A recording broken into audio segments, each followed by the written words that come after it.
the teaching of the Buddha is only mind training. The divisions of the schools, let's say the Theravada school, Mahayana school, Vajrayana school, there are many subdivisions within the sense of the Buddhism, the mechanism. So what I'm trying to reveal here is that we should understand, because each and every temple you visit, you can see they chant different, they pray different, right? They perform the ceremonies a different way. So it doesn't mean Buddhism has those different subdivisions. Okay, so these are just a tradition. It's not really Buddhism. Buddhism is something beyond the theory, beyond the normal conception or concept, or beyond different views, different meditations, different the intellectual understanding. So what we need to know is the origin of the samsara. So origin of the suffering and the origin of the miseries, which is our ego. So this defined by Theravada. This one is defined by Mahayana. This one is defined by the Vajrayana.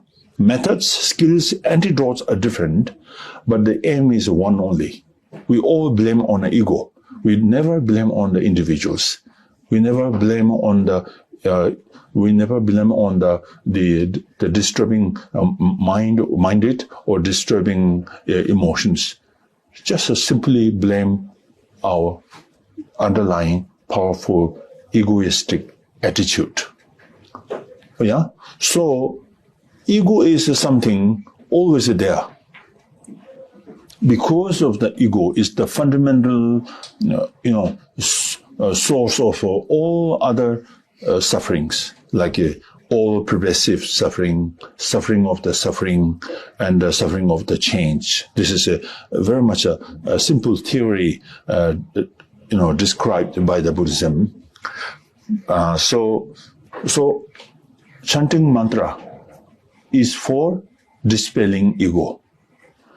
Going circumambulation, kora, is also for the sake of getting rid of this powerful ego. Okay. Even just light up the lamps in the temple or in the holy places is only one purpose: to dispel or to get rid of this powerful ego. So every single practice you apply must not forget the purpose of doing every activity of the physical activity or verbal activity, mental activity, in the sense of a spiritual practice. All have one purpose, single purpose, that is to get rid of this powerful ego, right? So, in order to getting rid of this powerful is not simple, also very difficult. Therefore, processes, systematic way of the Buddhism approaching into the practice, which begins first the refuge. So that's why we take refuge, taking refuge in the Lama, taking refuge in the Buddha, taking refuge in the Dhamma, taking refuge in the Sangha. Why they are so important? Because they are the object of our refuge. Buddha has awakened mind, and the Dhamma is his speech, the true of speech, true speech. What I mean true is because the teaching is from his experience. Nowadays, you can see in the YouTube everywhere, there are so many teachings, this teaching, that teaching, most of their own, from their own intellectual understanding, or maybe their own little bit of experience, a more intellectual base. So therefore, can be true, can be untrue, can be reliable, can be unreliable. So this is a very uncertain circumstance. But Buddha, the teaching from his experience is undeniable. And it's always a true, essential. Touch our heart, wakes our mind. Touch our heart, realize many things. And touch our heart, his teaching, and discover many things. Right? So therefore, taking refuge in Buddha is the reality. taking refuge in Dharma is his speech. So this is a very much a reality. And the Sangha is the supporter, who support your practice, and then instruct you how to bring the circumstances onto the path and bring into your practice. So this is the Sangha. So they are the object of your refuge. So therefore, from the right moment of your awakening in the morning from your sleep, then put your own mind into the refuge of the Buddha, of the Dhamma, of the Sangha. Okay? So this is very important. That's why you take refuge. Taking refuge is not only ceremony. It is something that you are making profound or tremendous profound connectivity towards the three jewels, because you get blessings, the blessings of the ultimate blessings. In the sense of ultimate, what I mean here is because these methods, these teachings upon the receiving, then grows in the subtle of the negative emotions and the negative, the inkling mental, dualistic mental attitude will be subdued.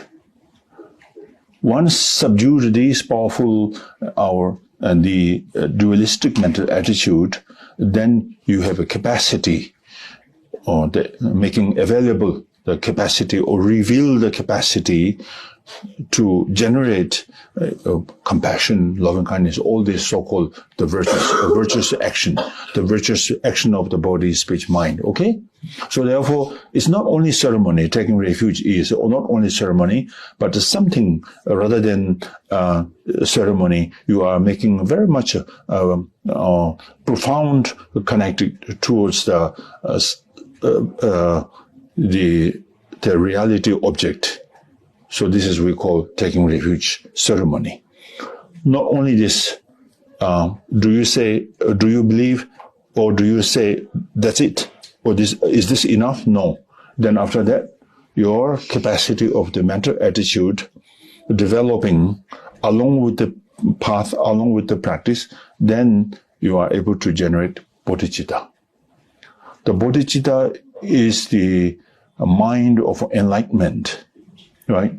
So basically our mind is enlightened already, basically, but the lack of the training of the mind, so therefore we are not enlightened as yet. So we need to proceed towards the many paths, because of our habitual tendency is so deep and so rooted on the ground of this samsara. So need to uproot this. To be uproot, we need to train our mind. Physical training is not so important.